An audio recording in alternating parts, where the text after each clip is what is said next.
Oke, ladies and gentlemen of the stock market. Ya, jadi di sini balik lagi sama gue, Bondan Fortian dan gue Akmal.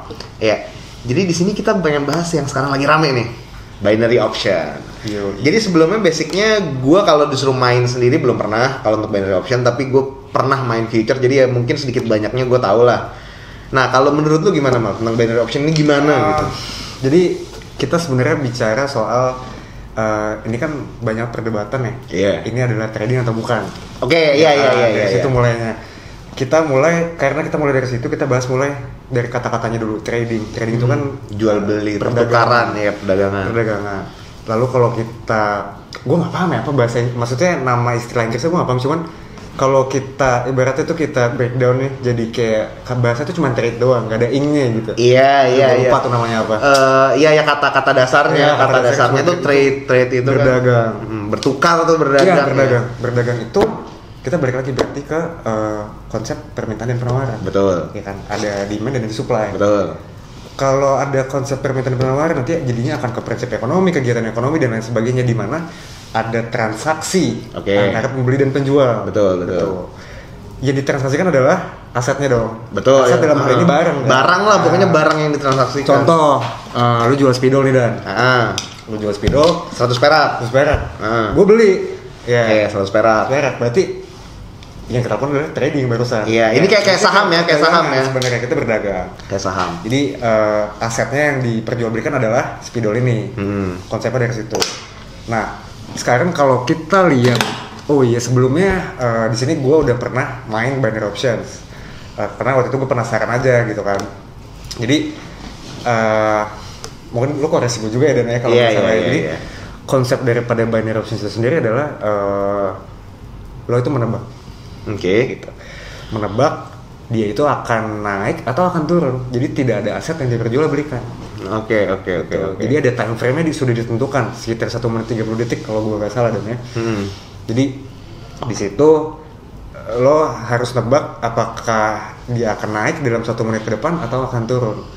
Gitu. Jadi kalau misalnya naik, ya misalnya lo tebaknya naik, ya, dan lo menang, ya lo akan dapat imbal balik 100% dari modal yang lo keluarkan. Oke.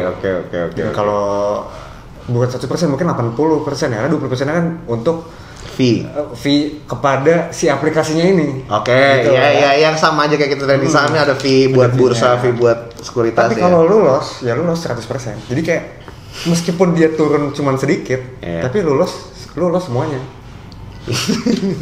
Iya. Paham? Iya. Tapi let me make this clear. Sebenarnya kaidahnya berarti bukan perdagangan atau bukan bahkan nggak ada barang yang dipindah tangankan ya? Betul. Nggak ada.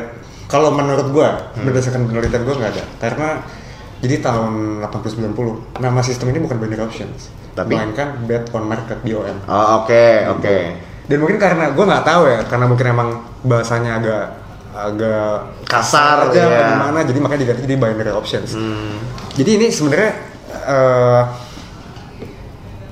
pasar itu, market itu adalah instrumen untuk lo berjudi. Iya. Bukan aset yang diperjualbelikan. Bukan beli aset terus. Ya kan kalau kayak kita saham itu kan bisa investasi, bisa trading, itu kan terserah pilihan masing-masing. Maksudnya kita beli aset kayak contoh tadi spidol. Beli spidol misalnya nih, lu jual spidol ke gua kan 100 nih, gue beli nih misalnya saham nih ya 100 perak, harga market gitu, harga pasar sekarang turun gitu, orang-orang pada jual nih spidol. Iya, betul. 90 perak, gue pikir udahlah nanti gue nggak mau jual, dan itu nggak ada apa-apa karena kan ya gue tinggal pegang aja barangnya gitu. Nah, betul banget. Nanti kalau balik lagi 110 gue mau jual ke pasar lagi kan nggak tahu siapa yang makan, gue untung, ada capital gain di situ. Betul, ada capital gain. Kalau binary option ini bukan kayak gitu.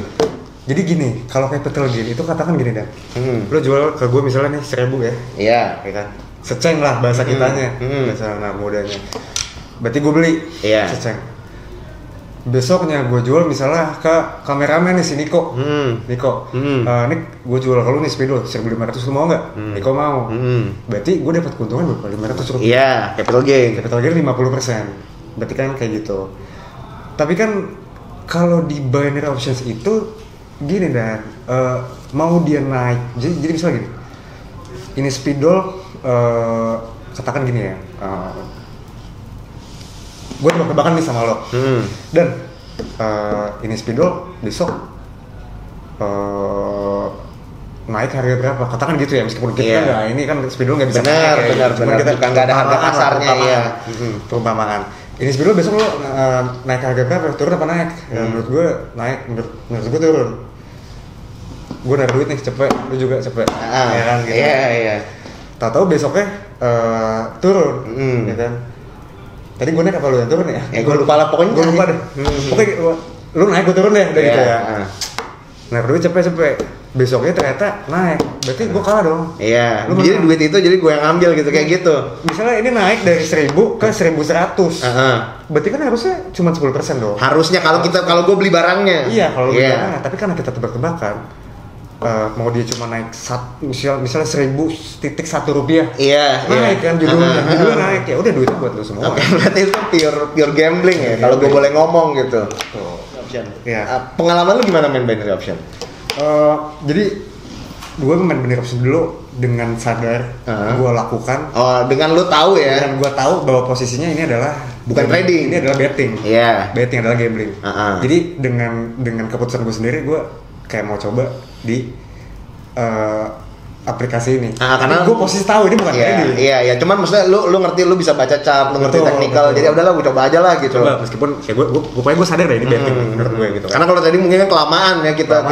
kita untungnya kita capital gain. Nah, gue sadar ini betting dan pengalaman gue itu sebenarnya awal-awal itu menguntungkan.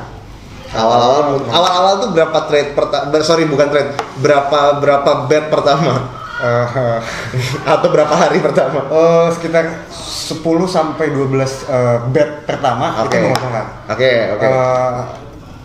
Tapi gue di sini bukan apa kayak mencurigakan aplikasi tersebut ya. Tapi di bet yang selanjutnya nih, jadi gini Dan, misalnya udah gue prediksi naik. Iya. Kalau bahasa dia kan buy. Iya. Naik nih. Menurut lu naik lah gitu ya? Gitu, dalam semenit depan. Udah tinggal sisa 3 detik nih. Gue udah seneng nih. Udah bener nih naik nih. Detik ke sisa 1,5 detik. Dia turun dia. Tiba-tiba. Nah, pas detiknya habis naik lagi.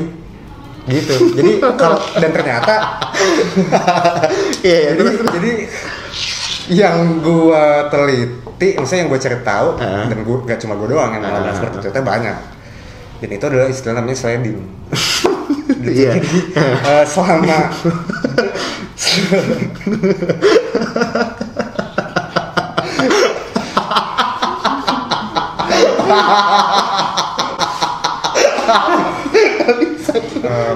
di bet pertama sampai bet ke-12 gue berani jamin gak ada gue di sliding sama sekali Dan Jadi sesuai sama chart aslinya ya? Chart tenang banget, tenang. Ya, jadi kalau lu kalah pun lu nggak sakit hati gitu ya? Iya, kalaupun dia fluktuatif masih wajar. Iya. Tapi setelah 12 ini, gue sudah perang mental.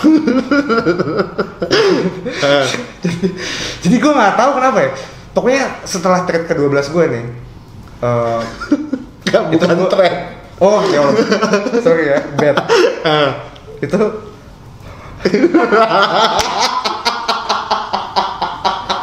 A few moments later.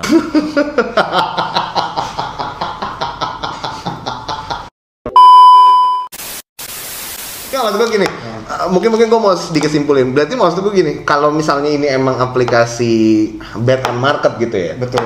Selama itu jujur, mungkin gue rasa harusnya nggak sebanyak ini yang orang yang rugi yang sampai akhirnya bikin blow up kemana-mana gitu. Menurut gue mungkin ya.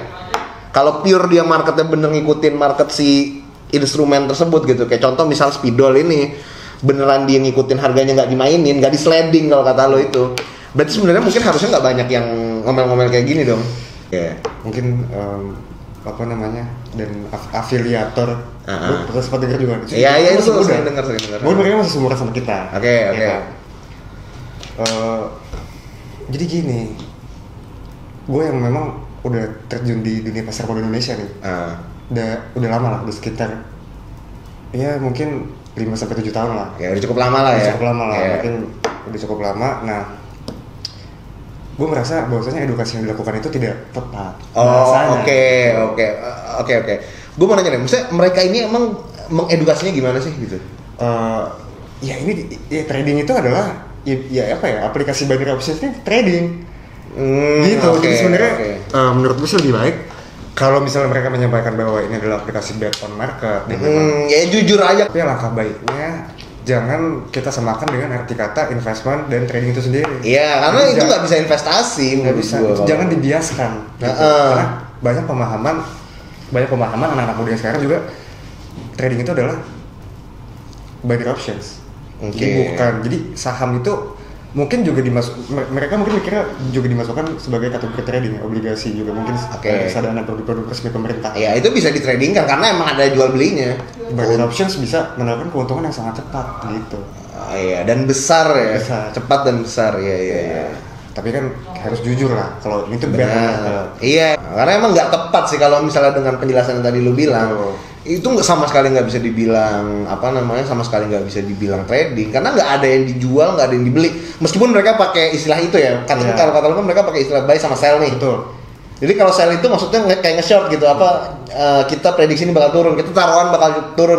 Sebenarnya lebih ke gitu sih, lebih ke lebih ke kita tebak-tebakan dan prediksi seperti yang lo bilang tadi. Iya, tapi mereka ngejualnya dengan buy sell itu. Mungkin mereka kan karena mereka bilangnya binary option trading, jadi mungkin pakainya istilahnya buy sama sell. Betul. Apa sih kayak jargonnya dia bisa menghasilkan $1,000 dalam per menit per jam kan gitu. Itu kita bisa kehilangan $10,000 dalam per menit, bro. Jadi hati-hati gitu. Oke. Kalau menurut lu sendiri dan pandangan lu mengenai binary options itu sendiri gimana? Kalau menurut gue sih kalau misalnya emang dia binary option ini beneran bet on market gitu tanpa yang kalau pakai istilah lu tadi sliding, menurut gue sih fine aja. Cuman masalahnya kan kalau gue pakai cerita lu pakai sliding ini kan nggak fair gitu loh. Ya lu ibaratnya lu taruhan tapi nggak fair, itu kan nggak benar gitu. Kalau menurut gue ya gue nggak tahu kalau mungkin menurut regulasinya emang nggak boleh, ya mendingan sekalian nggak dibolehin gitu loh. Jangan boleh terus udah gitu dimainin begini.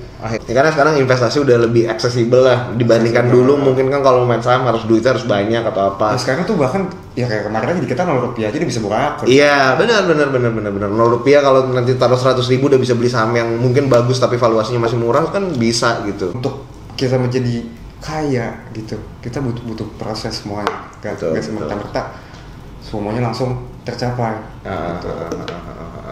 Iya. Oke. Ada yang lagi mau lo tambahin? Mungkin dari gue itu aja sih Dan ya, terkait binary options ini, fenomena yang lagi booming. Jadi kita di sini meluruskan arti kata trading itu sendiri dan kayak mekanisme binary options seperti apa dan investasi yang memang resmi dari pemerintah seperti apa. Tadi juga sudah kita bahas secara implisit ya. Tapi ya semoga teman-teman yang nonton paham lah mengenai. Oke, mungkin sekian aja dari kita. Jangan lupa like, comment, subscribe channel ini. Terima kasih.